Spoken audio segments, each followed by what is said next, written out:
Vagaba yo en oscuridad hasta que vi a Jesús, mas por su amor y su verdad ya vivo en plena luz. Gozo y luz hay en mi alma hoy, gozo y luz hay, ya que salvo soy. Desde que a Jesús vi y a su lado fui, he sentido el gozo de su amor en mí. Hola mis amados hermanos y amigos que nos acompañan a una nueva semana más aquí en La Luz en mi Andar. Muchas gracias por sacar de tu valioso tiempo para estudiar la palabra de Dios con nosotros y especialmente en esta serie Señales Escritas para nuestra creencia. Antes de continuar, ¿por qué no vamos con Dios en oración? Oremos. Padre nuestro que está en el cielo, santificado, glorificado sea su nombre. Señor, muchas gracias por la bendición que nos da de poder estar reunidos, de poder estar vivos, de tener acceso a esta tecnología para estudiar sobre su palabra. Una palabra que tiene miles de años entre nosotros y que ningún hombre puede llegar a negar la existencia de la misma, y por más que han tratado de negar su validez, no han podido. Le agradecemos, Señor, por la bendición que nos da de estudiar de ella, especialmente esta sección basada en el Evangelio según Juan, acerca de la vida de su Hijo Jesucristo. Le pedimos que seas con aquellos hermanos y amigos que están pasando por dificultades de salud. Le pedimos que seas con aquellos que han sido afectados por esta pandemia. Le pedimos por aquellos que están buscando de usted, Señor, y que esperamos puedan encontrarle a través de esfuerzos como este, en el que simplemente buscamos darle gloria a usted, Señor, y también poder edificar y evangelizar, Señor. Le pedimos que todo lo que hagamos sea siempre para su honra y para su gloria, porque eso es lo único que esperamos, Señor. Y es en el nombre de su Hijo amado que oramos. Amén. Pues sí, amados hermanos, señales escritas para nuestra creencia. Continuamos con esta serie de estudios y hoy vamos a estar viendo un tema muy interesante, porque trata acerca de una de las quizás más populares y controversiales de las señales que nuestro Señor Jesucristo hizo. Juan escribe sobre ellas y de hecho es el único que escribe acerca de esta señal que vamos a analizar en unos minutos. Pero ¿por qué Juan escribe esto? Recordamos el pasaje clave de nuestra serie de estudios, el propósito por el cual el apóstol Juan escribió este libro sobre la vida de Jesús. Y recordamos que está en Juan 20, 30, 31, en que se nos dice que Jesús hizo además muchas otras señales que no fueron escritas, que no están presentes en este libro, pero las que están escritas en este libro son para que nos ayuden a comprender que efectivamente Jesucristo es el Hijo de Dios, que podamos creer que efectivamente Él es el Hijo de nuestro Padre Celestial y es el que nos da la oportunidad de tener la vida eterna. Creyendo en Él tendremos vida en su nombre. Varias han sido las lecciones de las señales que hemos estado analizando durante las últimas semanas y hoy estaremos hablando acerca de un hombre al que Jesús resucita de entre los muertos.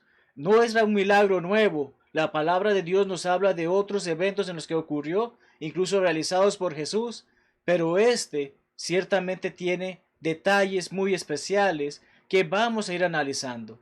Y como sabes, no me gusta hablar por hablar. Me gusta que podamos estudiar la palabra de Dios con la palabra de Dios. Y por ello te invito a que abras tu Biblia en el capítulo 11 del Evangelio según Juan. Haremos lo posible en este poco tiempo que tenemos de estudio de cubrir todo ese capítulo, todo ese evento en la vida de Jesús, en la vida de este hombre Lázaro, en la vida de aquellas personas que presenciaron tal milagro.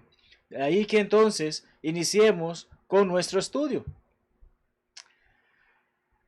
En el siglo XIX hubo un caballero cuyo nombre es Robert G. Ingerson. Este caballero es estadounidense, o fue estadounidense porque ciertamente ya murió. Era un político entre ellos, era un hombre que había despertado cierta fama, si se puede decir, porque también era un orador muy bueno. El detalle es que también era conocido como el gran agnóstico. Era una persona que se dedicó a hablar mal de la Biblia, a hablar mal de Dios, buscar cómo negar la existencia de Dios. E incluso dentro del libro que vamos a citar brevemente, dice que él era el más distinguido orador ateo de Estados Unidos, y sus discursos fueron dedicados a la hipocresía de la religión. Él escribe sobre la Biblia, un breve libro, unas 40, 50 páginas, no recuerdo bien, pero en ese libro escribe acerca de lo que él piensa de la Biblia y cómo no es algo de lo cual deberíamos sentirnos agradecidos con Dios por leer. Porque de acuerdo con sus palabras dice la siguiente manera. Dice, alguien debiera decir la verdad acerca de la Biblia. Los predicadores no se atreven porque serían echados de sus púlpitos. Miren el descaro con el que habla este caballero. Los profesores de escuelas no se atreven, pues perderían sus salarios. Los políticos no se atreven, serían derrotados.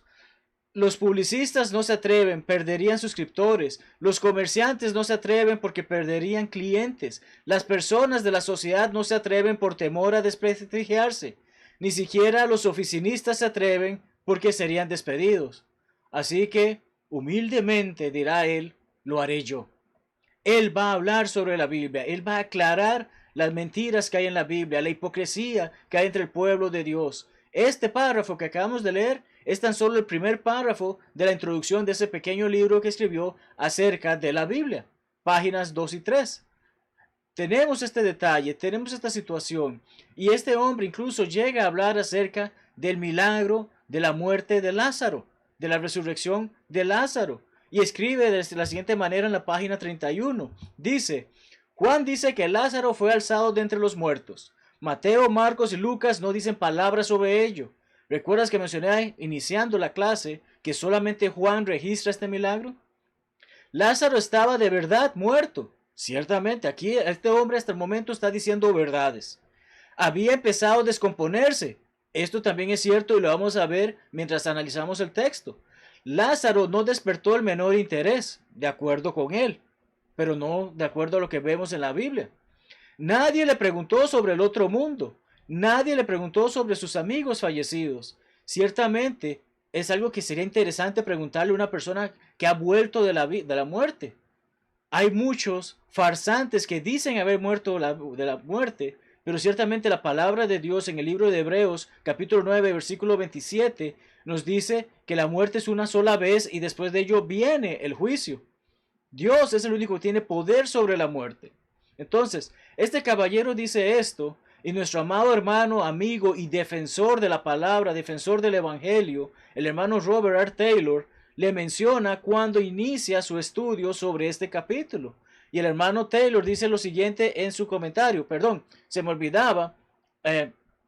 Este señor también dice, tenemos que llegar a la conclusión. O sea, él sabe todo, él conoce todo sobre Dios y su existencia. Tenemos que llegar a la conclusión de que estas cosas imposibles y propias de ignorantes fueron inventadas por fanatizados discípulos que buscaban la forma de deificar a su líder.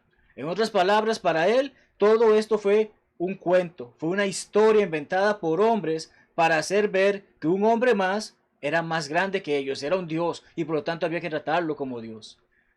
¿Él es el único que piensa así? No. Tristemente la comunidad atea y agnóstica es lo que suelen defender, es lo que suelen buscar hacer ver que la palabra de Dios no tiene verdad. Pero como entonces mencioné, vamos a la respuesta que podemos encontrar en base a un evento de la vida de este caballero que es citado por el hermano Taylor en su libro de estudios sobre el Evangelio de Juan. En la página 161 el hermano Taylor dice lo siguiente. Él estaba tratando de convencer a una audiencia que la resurrección de Lázaro era una táctica deliberada para reforzar la declinante popularidad de Jesús. La trama ficticia de Ingersoll exigía que Lázaro fingiera enfermedad, o sea, se hiciera pasar por un enfermo. Y muerte, me hice pasar por el muerto, me quedé acostado, estoy disque dormido. Sus hermanas también eran cómplices de esto, según Ingersoll. María y Marta iban a enterrarlo y enviar a buscar a Jesús. Jesús vendría y fingiría su resurrección. Vemos cómo hablaba este caballero. Aquí no estamos hablando del pequeño libro, estamos hablando de lugares a los que él iba y exponía como orador invitado. Después de inventar todas estas mentiras blasfemas y colosales, Ingersoll le preguntó a su audiencia si alguien sabía por qué Jesús dijo, Lázaro, ven fuera. Veamos el descaro de este caballero. Está visitando personas, muy seguro de que muchos de ellos eran creyentes, y en vez de poder buscar una conversación, lo que estaba buscando era un argumento, un debate, una pelea. Y curiosamente una persona dentro de la audiencia responde de la siguiente manera, le dice: un hombre mayor respondió su sofistería con perspicacia e intensidad, declarando que si Jesús no hubiera sido específico, habría vaciado todo el cementerio de Betania. ¿Por qué Jesús dijo: Lázaro, ven fuera? Porque Dios tiene tanto poder que si no hubiese especificado el nombre de Lázaro, todos los que estaban muertos en ese momento hubiesen vuelto de entre la muerte.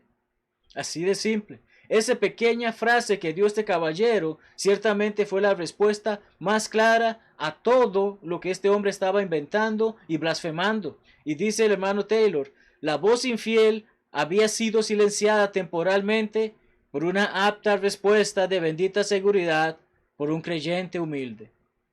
En segunda de Pedro encontramos que debemos de estar siempre preparados para dar una respuesta con mansedumbre y reverencia a todo aquel que nos pregunta sobre nuestra esperanza. Esa es la respuesta que dio el Señor mayor a este ateo. Y esto entonces nos lleva a ver y meditar sobre este texto, sobre lo que encontramos en Juan 11, sobre lo que estamos estudiando acerca de Lázaro, Jesús, las hermanas de Lázaro y las personas que estaban allí estudiando con ellos. Y un breve bosquejo del libro es el siguiente, y es de la manera en que vamos a desarrollar nuestra lección.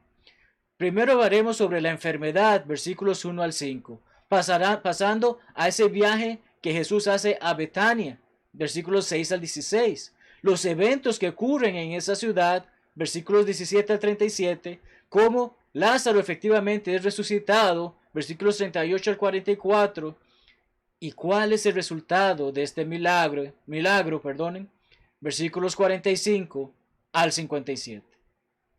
Estudiemos sobre ellos, estudiemos brevemente sobre la enfermedad, y como te mencioné anteriormente, espero ya tengas tu Biblia abierta, Juan 11, y vamos a ir leyendo, vamos a ir meditando sobre este texto. Nos habla acerca de Lázaro de Betania, de acuerdo con el versículo 1. Estaba entonces enfermo uno llamado Lázaro de Betania, la aldea de María y de Marta, su hermana, haciendo referencias acerca de las conexiones que habían entre este hombre y personas que conocían a Jesús o que mismo Jesús conocía. Este hombre, de acuerdo con el origen, es un nombre del origen, Lázaro es un nombre de origen hebreo, que es Eleazar, significa ayudador. Además de eso, leemos que es hermano de Marta y María, tal como leemos en este pasaje que acabamos de leer en el versículo 2, también nos dice sobre ellas. Y en Lucas 10, 38 al 42 también se menciona sobre estas personas. Tenemos este detalle también, que después de este milagro, los sacerdotes querían matar a este hombre, un hombre que había muerto.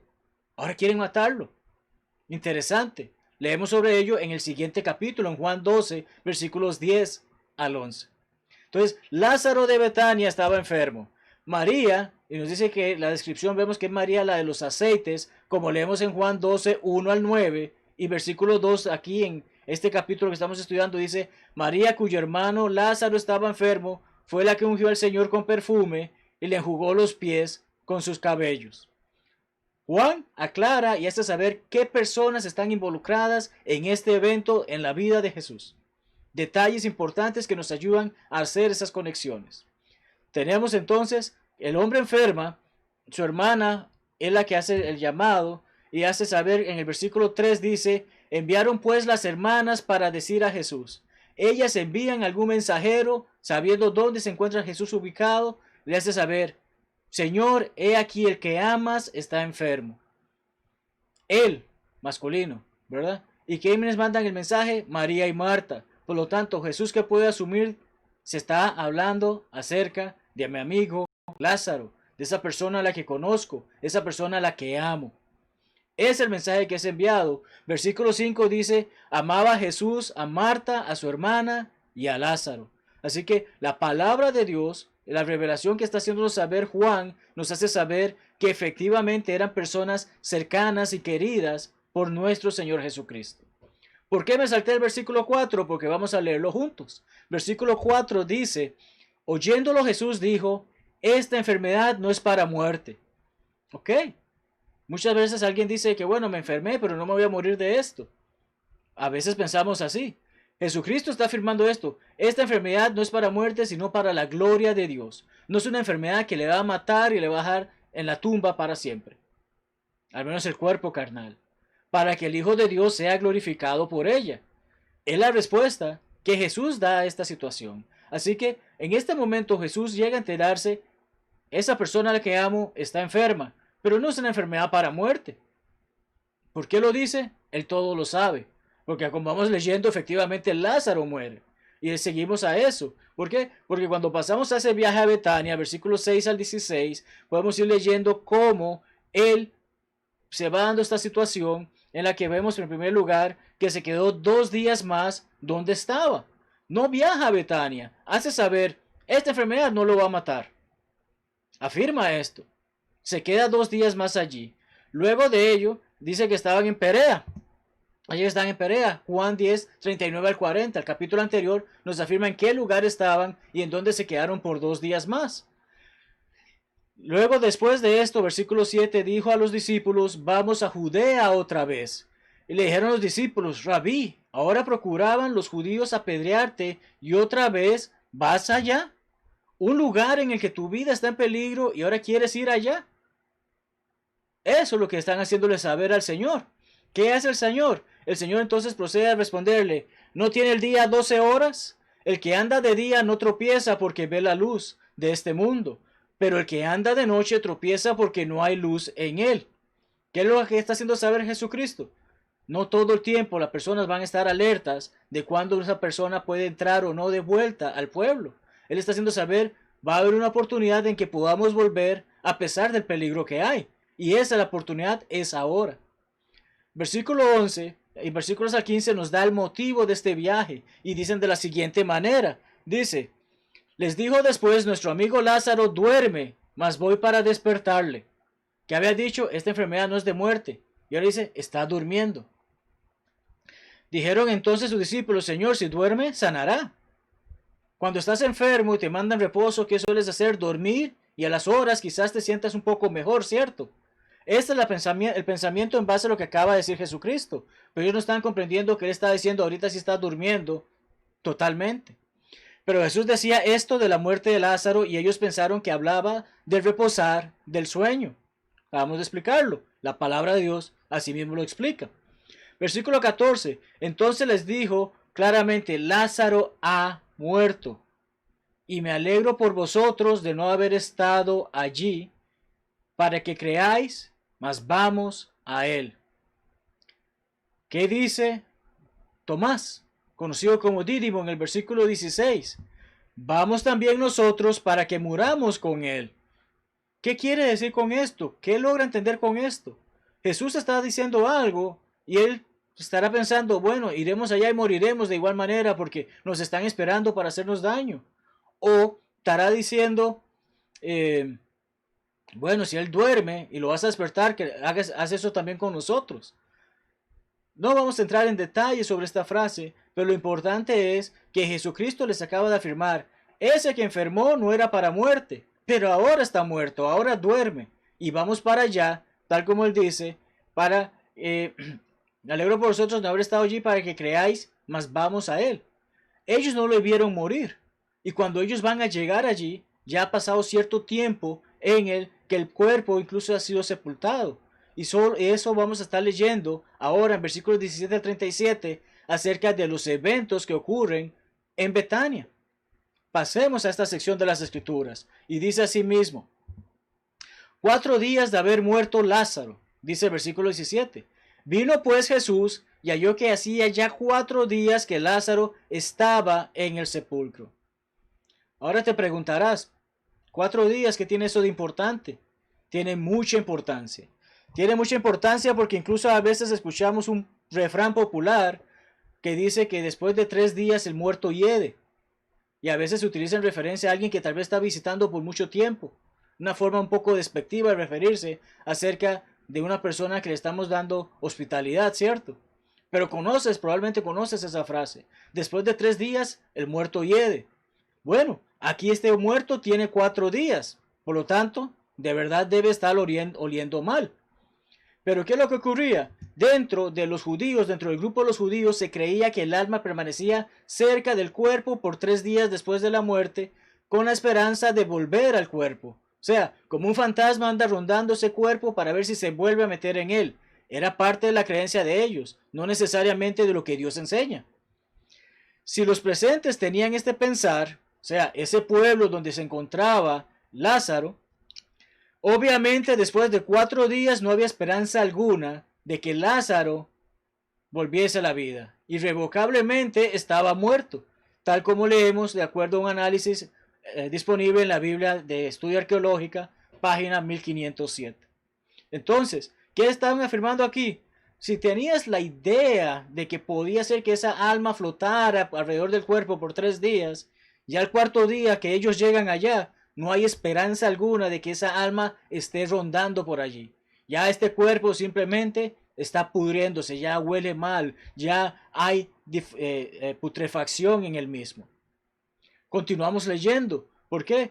Porque vemos en el versículo 18 que dice, Betania estaba cerca de Jerusalén como a 15 estadios. 15 estadios es aproximadamente 2 millas, 3 kilómetros. Entonces, para ellos puede decir estaba cerca, quizás para nosotros es más cerca con los medios de transporte que tenemos hoy en día, pero para ellos en esos tiempos, si consideraban esto cerca, es algo interesante, 15 estadios, 2 a 3 kilómetros, ¿verdad? Entonces, tenemos toda esta situación, tenemos todos estos detalles y continuamos leyendo porque el versículo 19 dice, muchos de los judíos habían venido a Marta y a María para consolarlas por su hermano. ¿Qué sueles hacer cuando te enteras que alguien cercano a ti muere? Buscas darle palabras de ánimo, un hombro en el cual llorar, ayudarles a hacerles saber aquí estoy para ti. Muchos hicieron eso en ese tiempo, estaban allí en el pueblo, estaban visitando a estas dos damas.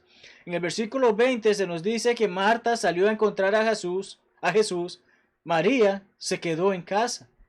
Es lo que nos dice ese versículo. Versículo 21 nos dice que Marta cuando llega a Jesús, ¿qué es lo que hace?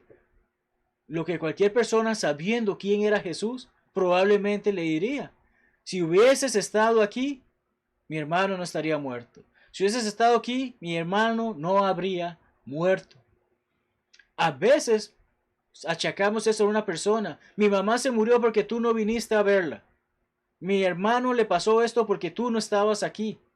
Bueno, con más peso dicen estas palabras, conociendo a Jesús, teniendo una relación cercana a Jesús, conociendo quién es Él, hacen saber esto. Aún estaría nuestro hermano con nosotros si cuando te mandamos a llamar hubieses venido. Una voz de reclamo podemos ver aquí. Es lo que hace esta mujer en medio de su dolor. Si hubieses venido cuando te pedimos que vinieses, tal vez él estaría vivo. No pueden afirmarlo.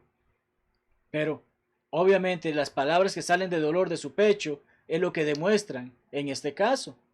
En el versículo 22 leemos, mas también sé ahora que todo lo que pidas a Dios, Dios te lo dará. Sí, hubo un pequeño despecho, pero ahora viene una confesión. Sí, hubieses estado aquí, mi hermano tal vez estaría vivo, pero sé que tú hablas con Dios y que tienes poder de Dios y que puedes hacer algo para con mi hermano. Tengo esa confianza, tengo esa fe, porque sé quién eres. Son las palabras que podríamos desglosar de lo que esta mujer acaba de decir. Marta es la que dice estas palabras. Pero cuando continuamos en la siguiente sección del texto, continuamos en el versículo 23, leemos cómo Jesús le dice, tu hermano resucitará, tu hermano se levantará, tu hermano andará de nuevo. Jesucristo le está afirmando esto, no se lo está diciendo con voz de pregunta o de duda, sino que le afirma, lo que acabas de decir, lo comprendo, lo entiendo y te estoy afirmando, tu hermano resucitará. Y Marta entonces, ¿qué le responde? Le dice, yo sé que resucitará en la resurrección en el día postrero. Esta mujer conocía de lo que Jesucristo venía predicando. Conocía que va a haber un día en el que estaremos todos con Él. Así que había escuchado sus mensajes, había aprendido de ellos. No eran oídos que entraban por un lado y salían por el otro. Ella sabía que va a haber un día postrero, lo sé. Sé que habrá otro día en el que todos resucitaremos. Aplicando las enseñanzas de nuestro Señor Jesucristo. Pero ¿qué hace nuestro Señor? Le responde, le dice en versículo 25, yo soy la resurrección y la vida. El que cree en mí, aunque esté muerto, no morirá. Perdón, aunque esté muerto, vivirá, disculpen. Y todo aquel que vive y cree en mí, no morirá eternamente. ¿Crees esto? ¿A quién está diciendo esas palabras? Es a Marta. Está teniendo esa conversación. Ellos dos están hablando y Jesucristo le hace saber, ¿crees realmente en mí? ¿Crees que tengo ese poder? Si es realmente así, sabes que va a resucitar. Sabes que puedo hacer ese poder. Sabes que tengo esa autoridad para hacer eso. ¿Crees esto, Marta? ¿Qué responde Marta? Ella le dice, sí, Señor, yo he creído que tú eres el Cristo, el Hijo de Dios, que has venido al mundo. Hoy necesitamos decir esas mismas palabras. Hoy necesitamos afirmar que Jesucristo es el Hijo de Dios y que ha venido para salvarnos. Así de simple. Marta reconoce esto, Marta sabe esto. Y es importante para nuestra lección que estemos viendo en tener esa confianza en que Dios cumple su palabra y que Dios nos guía a hacer lo que debemos de hacer mediante su palabra. Jesús entonces le hace saber, versículo 28, habiendo dicho esto, fue y llamó a María, mandó a llamar a María, su hermana, diciéndole en secreto, el maestro está aquí y te llama. ¿Por qué en secreto? No quería que llegaran multitudes como habían venido, sino que quería tener una conversación en privado con María. Y por eso le hace saber, dile a tu hermana en secreto, dile en voz baja, el maestro está aquí, ve que te está llamando. Vemos la forma hermosa en que Cristo trabaja, porque especialmente estas personas en particular eran personas amadas por Él y quería tener ese momento propio con ellas. Entonces, ¿qué hace saber? Hace saber de la siguiente manera. Los que estaban allí la siguieron a pesar del secreto, a pesar de tratar de ocultar esto, la siguieron. Porque el versículos 30 y 31 dice, Jesús todavía no había entrado en la aldea, sino que estaba en el lugar donde Marta la había encontrado. No había llegado al pueblo. Le mandó a Marta decirle a María, mándala acá, que venga aquí donde yo estoy para conversar con ella. Pero la gente no era ninguna tonta y sabían a quién estaban esperando. Y cuando ven a María salir, deciden seguirla. Entonces los judíos que estaban en casa con ella y la consolaban, cuando vieron que María se había levantado de prisa y había salido, no fueron ningunos tontos. La siguieron diciendo, va al sepulcro a llorar allí. Ok, ahora, ¿qué es lo que ven? Bueno, la palabra de Dios nos está revelando, no se trata de que iba a buscar al maestro, como tratamos de hacer ver hace un momento, sino que la palabra de Dios que dice, seguro va al sepulcro a seguir llorando allí, vamos tras de ella. Pero Jesucristo, cuando había hablado con Marta, se da esta situación de que le pide que mande a María y María va. Y allí es donde se encuentran. María, cuando llegó a donde estaba Jesús, al verle, se postró a sus pies. Las personas pensaban que iba al sepulcro, pero se fueron detrás de ella. Pensaron de esta manera, pero ella llega a Jesús, se postra a sus pies y le dice, Señor, si hubieses estado aquí. Las mismas palabras que su hermana Marta había dicho quizás minutos antes. La misma situación de que me siento mal. Si tú hubieses estado aquí, esto no hubiese pasado. Ese sentimiento de dolor ante la muerte o la pérdida de alguien importante para nosotros. Entonces, si hubiese estado aquí, no habría muerto mi hermano. Mismas palabras que Marta había dicho antes. Continuamos con versículos 33 en adelante. ¿Por qué? Jesús entonces, al verla llorando y a los judíos que la acompañaban también llorando, se estremeció en espíritu y se conmovió. Se estremeció, hablaremos de esta palabra en unos minutos. Se conmovió, su corazón se sintió mal porque esta mujer se sentía mal. Su corazón se sentía mal porque las personas que están cercanos a ella también se sentían mal. Y es que algo que a veces se nos olvida es que ciertamente Él es Dios, Jesús es deidad, pero también fue un hombre. También sentía, también le dolía, también comía, también bebía. Era uno como nosotros en ese momento y podía ver lo que sus seres queridos estaban sufriendo. Es importante que analicemos esto siempre. Es necesario que lo pongamos a trabajar siempre porque Dios es lo que espera que comprendamos. Jesús fue uno como nosotros y jamás pecó. Fue tentado y jamás pecó. Él vino a darnos el ejemplo de cómo podemos vencer al mundo. Ciertamente Él es Dios, pero también es humano. Él sintió simpatía y entendía a estas hermanas. Entendía su dolor. Él lo comprendía. Y nosotros necesitamos comprenderlo también. Hay personas que parecieran no tener corazón por la forma en que reaccionan ante la muerte de un ser querido, de alguien a quien conocen. Pero Cristo sí sabía, Cristo sí conocía, Cristo sí les amaba. Él conoce el corazón de las personas. Entonces, al ver esto, Él les dice: ¿dónde le pusisteis? Y le dijeron: Señor, ven y ve. ¿Y qué ocurre? Él se agita por causa de la paga del pecado, que sabemos que la paga del pecado es la muerte. Ese estremecimiento que él tuvo tiene que ver precisamente con que la muerte no debería existir.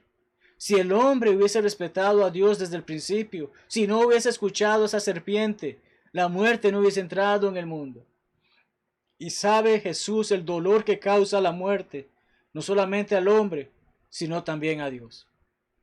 Porque hay muchos que hoy en día, por no hacer la voluntad de Dios, mueren y no podrán estar con Él cuando ese gran día venga, en que podamos estar en ese lugar que ha preparado. Pues bueno, ¿dónde le pusisteis?, pregunta él. Y el versículo 35, que es muy famoso: Jesús lloró. No voy a entrar en un debate si es el más corto o no de los versículos de la Biblia. Te dejo de tarea que investigues sobre ello. Pero aquí tenemos el nombre de nuestro Maestro, el nombre que significa Salvador, y una acción por parte de él: lloró. Aquí la palabra griega dacruo es solamente utilizada en este pasaje. En todo el Nuevo Testamento no la encontramos salvo en esta frase, y significa literalmente derramar lágrimas. ¿Qué quiere decir esto? A través del inspirado escritor nos hace saber: quienes estaban allí pudieron ver agua salir de los ojos de nuestro Salvador. No era un simple lamento como la otra palabra griega que se utiliza para representar distintas formas de sufrimiento, de tristeza, de dolor, como leemos en la pantalla. El otro término griego era klaio, que es lamentar, ya sea con lágrimas o con cualquier otra expresión externa de dolor. No estaba gritando como algunos reaccionan ante el dolor. No estaba golpeando una pared como algunos reaccionan ante el dolor. Sus ojos dejaban salir esas lágrimas del dolor que sentía de ver a estas hermanas y a estas multitudes llorando por su hermano, por su buen hermano. ¿Por qué? Porque recordamos que la paga del pecado es la muerte, Romanos 6:23. Y cuando continuamos en el versículos 36 a 37 vemos que dicen: dijeron los judíos. Entonces los judíos dijeron: habían dos grupos aquí, siempre van a haber dos grupos en este tipo de situaciones. Van a haber los que reconocen la realidad del asunto y los que buscan la quinta pata, como decimos. Un grupo dijo: mirad cómo le amaba. Jesús está llorando porque siente lo que están sintiendo esas hermanas y esas multitudes. Cuánto extrañan a esa persona. Él llora, deja salir esas lágrimas porque amaba a este hombre y a estas personas. Pero había otro grupo que ¿qué hacía? No podía este que abrió los ojos de aquel ciego, o sea, ese milagro insignificante, quizás se referían así, pudo abrir los ojos a ese ciego, y a este que era cercano a él no le pudo salvar la vida. A este que era cercano a él no pudo ayudarle a que no muriera. ¿Qué clase de hombre es este? Realmente quizás no haya sido cierto que sanó a aquel ciego. Toda esta conversación se puede ir dando por esa situación de que habían personas que siempre van a buscar lo malo, incluso de cosas buenas. Pero Jesucristo ciertamente sentía el dolor y lloraba por la muerte de su amigo. Lloraba porque sabía que esa muerte no sería necesaria, no debería ser necesaria. Y conmovido otra vez, versículo 38, profundamente conmovido. En el versículo 33 leemos la palabra conmovido, pero no son la misma palabra en el griego. Sin embargo, esta palabra traducida como conmovido sí aparece en el versículo 33 y es la que es traducida como estremecido. Esta palabra estremecer en nuestro idioma español dice ocasionar alteración o sobresalto en el ánimo de alguien. ¿Qué causó que se agitara Jesús? ¿Qué causó que pasara todo este tipo de situaciones y que demostrara su humanidad al llorar por la muerte de su amigo? El saber que efectivamente, si no hubiese sido por el pecado y por Satanás, no hubiese ocurrido esto. No habría necesidad de morir en esta tierra para entonces ir a un juicio. Estaríamos en la presencia de Dios siempre. Pero tenemos que comprender, hay muerte y nos va a doler. Nos duele cuando alguien que no es cristiano muere porque sabemos que no tiene esperanza. Y nos duele cuando un cristiano muere porque a pesar de que sabemos que sí hay esperanza para esa persona, no le vamos a estar viendo constantemente como solíamos hacerlo. Entonces, Cristo sabe esto y se conmueve por esto y hace saber acerca del sepulcro. Jesús profundamente conmovido otra vez vino al sepulcro. Era una cueva y tenía una piedra puesta encima. ¿Qué nos dice con esto? Son datos importantes. Tal vez a veces los ignoramos, pero necesitamos entrar en ellos. Porque usualmente habían dos tipos de sepulcros, si se puede decir, en ese tiempo. Estaban las fosas, que eran como lugar común, el lugar popular. Un hueco, zanja en roca o tierra. Simplemente era para las multitudes. Cámaras separadas, podían entrar un montón de personas en esas fosas. Pero estaban las cuevas o que eran lugares más costosos. Esas cuevas, siendo más costosas, habían en abundancia en Palestina. Eran un lugar para personas que tenían cierto nivel económico. Y por lo tanto estamos leyendo que donde llevaron a Jesús, que había sido enterrado Lázaro, era uno de estos. Por lo tanto nos da también un detalle acerca de qué personas eran Marta, María y Lázaro. Pero de acuerdo con el hermano Guy Woods en su comentario sobre este pasaje en la página 243, solo las familias más ricas de Palestina en esos días podrían haberse permitido tal lugar. ¿Dónde enterraron a Jesús a todo esto? Haciendo un paréntesis. José de Arimatea, ¿te acuerdas? José de Arimatea le cedió la cueva que él había comprado, ese sepulcro que había comprado para él, que era cubierto por una roca, similar al que estaba Lázaro. Así que eran personas de poder, si se puede decir, al menos económico, de haberse permitido tal lugar de sepultura, evidenciando así el nivel característico de esta familia. Entonces, llegan a este sepulcro, están Marta y María, estando esta situación, Jesucristo dice, llévenme allí, estando allá, vemos toda esta situación y podemos entonces comenzar a comprender hacia dónde vamos, porque ya viene entonces a darse la resurrección de Lázaro, como estamos leyendo en el título de esta sección. En los versículos siguientes, 39 en adelante, nos dicen ciertamente que la palabra de Dios tiene poder. ¿Por qué? Mira lo que dice el versículo 39. Dijo Jesús, nadie más, Jesús dice, quitad la piedra. Aquí no está diciendo, por favor, quita la piedra. ¿Serías tan amable de quitar la piedra? Él, con su voz de autoridad y su potestad, dice, quítenla. Marta, la hermana del que había muerto, le dice, Señor, hiede ya, porque es de 4 días. Ya ellos sabían que ese cuerpo estaba putrefacto. Pero él dice, quitad la piedra. ¿Y qué le responde a María Jesús? ¿Qué es lo que le responde a esta mujer? A Marta, perdón. Le responde, ¿no te he dicho que si crees verás la gloria de Dios? ¿Crees o no? Me mandaste a llamar y he venido. ¿Crees o no? Es lo que le están haciendo saber a ella. Entonces quitan la piedra en base a la orden que le había dado. Y Jesús, alzando los ojos a lo alto, ¿qué hace? Ora. ¿Y qué ora? ¿Qué dice? ¿Qué le comunica al Padre? Padre, gracias te doy por haberme oído. ¿Acaso el Padre no escuchaba al Hijo? Claro que lo escuchaba. Y por eso procede a explicar, yo sabía que siempre me oyes, pero lo dije por causa de la multitud que está alrededor. Hay una gran multitud alrededor viendo qué va a ocurrir ahora.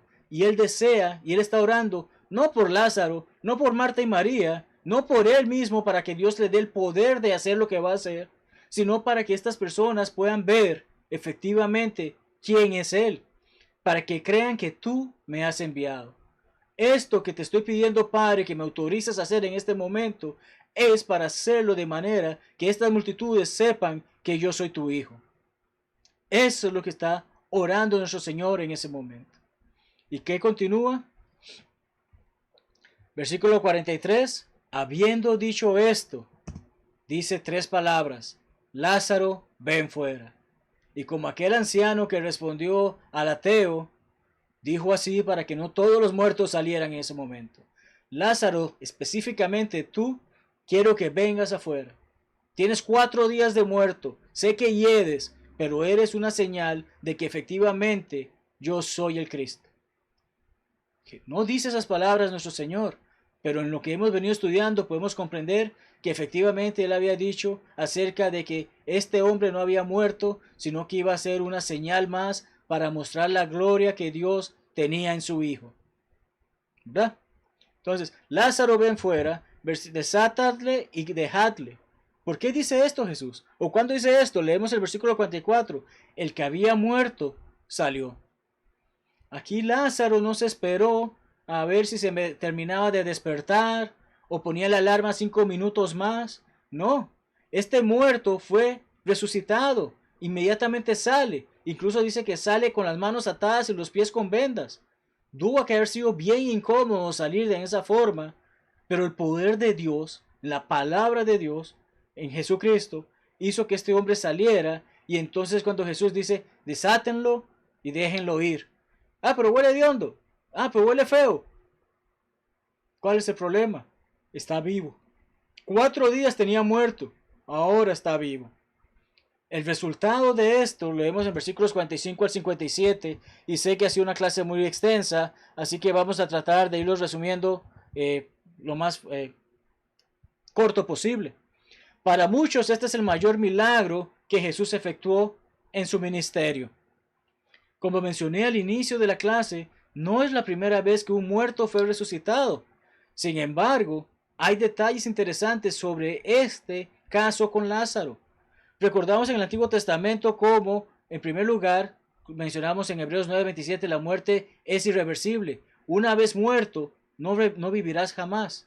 No volverás a esta tierra a caminar, como algunos charlatanes han hecho fama diciendo que tuvieron un encuentro cercano con la muerte. O estuvo cerca de la muerte o estaba muerto. No puede decir que murió y volvió. Sí, hay personas que tienen accidentes y están cerca de la muerte, pero no han muerto, siguen vivos. Pero una vez que mueres, no hay forma de volver atrás. Entonces, la muerte es irreversible y como mencionaba en ejemplos del Antiguo Testamento, Elías revivió a la hija de la ama de casa. Tenía poco tiempo de haber muerto esa niña. Al hijo, perdón. Eliseo revivió al hijo de la tsunamita, un caso similar. También había pasado poco tiempo entre la muerte de ese hijo. Jesús revivió a la hija de Lázaro, como leemos en Mateo 9:18 al 26. También tenía poco de haber muerto. Jesús revivió al hijo de la viuda de Naín, Lucas 7:11 al 17. Tenía poco tiempo de haber muerto. Sus apóstoles también llegaron a revivir a personas como Pedro revivió a Dorcas, Hechos 9:36 al 42, y también no había pasado mucho tiempo de su muerte. Y Pablo revivió a Eutico, tal como leemos en Hechos 20, de cómo este joven cayó de un tercer piso, y Pablo, ¿qué hace saber? Él está vivo. Sigamos adelante, sigamos predicando. Acaba de caer, y hace saber, no ha muerto, él está vivo. Todos estos eran casos prácticamente de muertes recientes, pero Jesucristo revivió al putrefacto Lázaro. Y eso es lo que hace sumamente especial a este caso. Porque aquí no es un caso como pensaban ellos, que el alma andaba rondando por allí y en menos de 3 días volvió a su cuerpo. Pasaron esos 4 días y esto demuestra el poder de Jesucristo. Entonces, el resultado de este milagro es que muchos judíos vieron lo que hizo Jesús. Muchos llegaron a ver eso, muchos de ellos creyeron, mas muchos otros fueron a los fariseos. ¿Por qué? Bueno, Él es el que sabe sobre la Biblia. Él es el que sabe sobre la palabra de Dios, sobre la voluntad de Dios. Voy a consultar con ellos acerca de esto que acaba de ocurrir.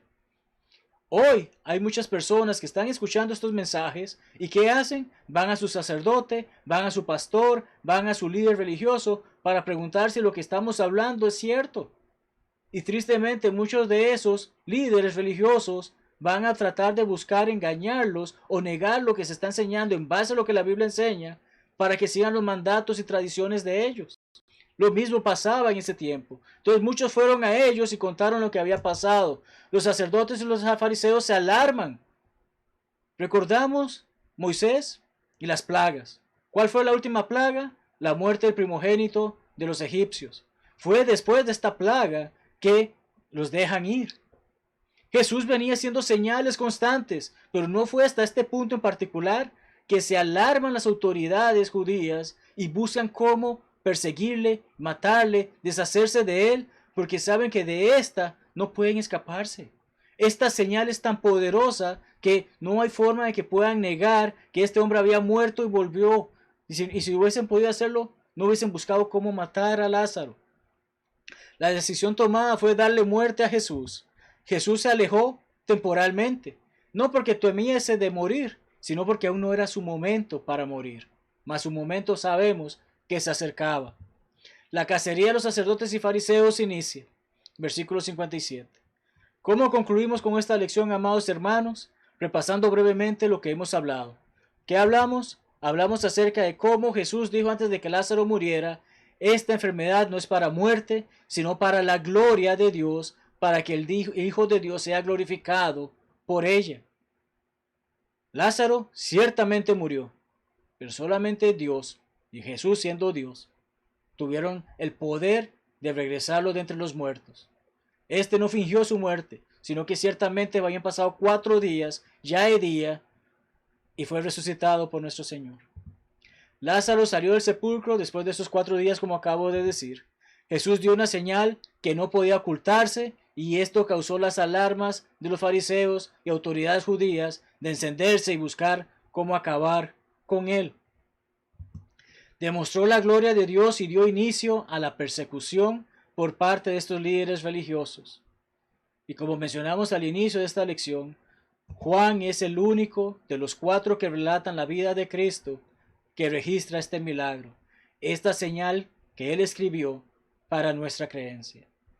Cuán hermoso es saber el poder de nuestro Señor Jesucristo, que este cuerpo decadente, porque todos llegaremos a alguna tumba, salvo que Él venga antes, este cuerpo seguirá decayendo, llegará un momento en que no seguirá más, pero esta alma que tenemos nos permitirá, en base a estar en Cristo, llegar a ese hermoso lugar que ha preparado para todos nosotros. ¿Deseas estar con Él? ¿Deseas que Él te dé la vida eterna? Hemos estudiado sobre ello. Y amado amigo, si aún no eres cristiano, sabes que puedes llegar a serlo. No es complicado. Es más fácil de lo que parece, pero no es tan fácil como muchos grupos religiosos enseñan.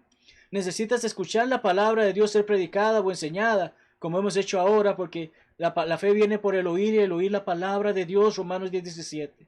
Puedes creer efectivamente que Dios existe y galardona a quienes le buscan, Hebreos 11:6. Puedes saber que asimismo en Hechos 17:30 Dios comanda que todo hombre en todo lugar se arrepienta, que involucre ese cambio de mente, que hagamos la voluntad de Dios y no la voluntad del mundo.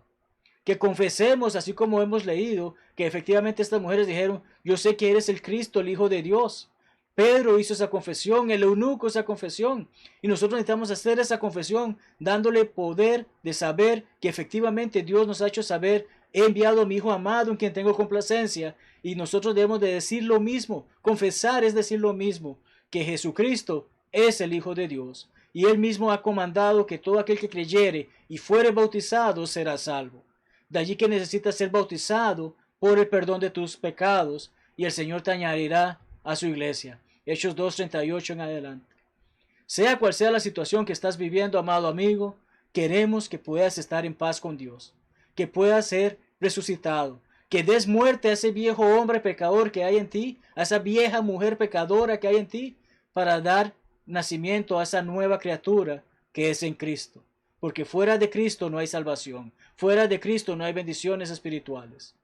Y de esta manera entonces puedes ser un hijo de Dios. Y si has sido un hijo de Dios que ha obedecido el Evangelio, pero ha fallado en algunas áreas, puedes reconciliarte con Él, haciéndole saber tus ofensas, confesándole, haciéndole saber a Dios tus pecados, pidiendo perdón por ellos, y Él es justo, fiel y bueno para, en base a tu arrepentimiento y tu confesión, perdonarlos.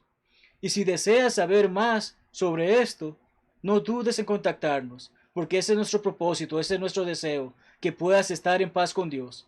Sé que ha sido una lección muy larga, pero ciertamente era un tema que necesitaba tratarse a profundidad, y agradezco que te hayas tomado el tiempo de estudiarla conmigo. Y si tienes preguntas, no dudes en hacerlas, que para eso estamos. Estamos para servir a Dios, para darle gloria a Él, para edificarnos y exhortarnos unos a otros.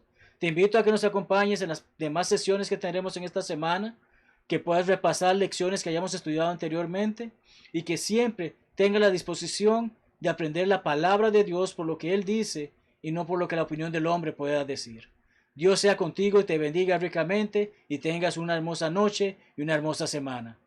Vagaba yo en oscuridad hasta que vi a Jesús, mas por su amor y su verdad ya vivo en plena luz. Gozo y luz hay en mi alma hoy, gozo y luz hay, ya que salvo soy.